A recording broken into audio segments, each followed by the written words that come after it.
వస్తున్న దేవదూత ఆయనే మహాశక్తిమంతుడు. నేను ప్రకటిస్తున్న మహోన్నతుడు. ఆ మహోన్నతుడైన దేవుడు అగ్నిగుండంలోకి దిగిరాగా అక్కడ ఉన్న సింహాసనంలో కూర్చున్న లెగిసి దేవుడి దగ్గరికి వచ్చాడు. దేవుడి దగ్గర నిలబడాలి. దేవుడి దగ్గర నిలబడితే ఆత్మదేవుడు నీతో నాతో మాట్లాడతాడు.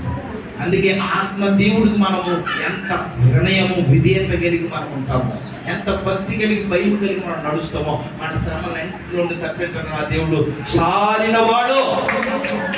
ఎంత శ్రమ వచ్చింది, ఎంత కష్టం వచ్చింది, అగ్ని తాగకుండా, అగ్ని వాసన వాటిని తాగకుండానే దేవుడు ఏం చేశాడట, వారు విమోచింపజేశాడు, రక్షించాడు.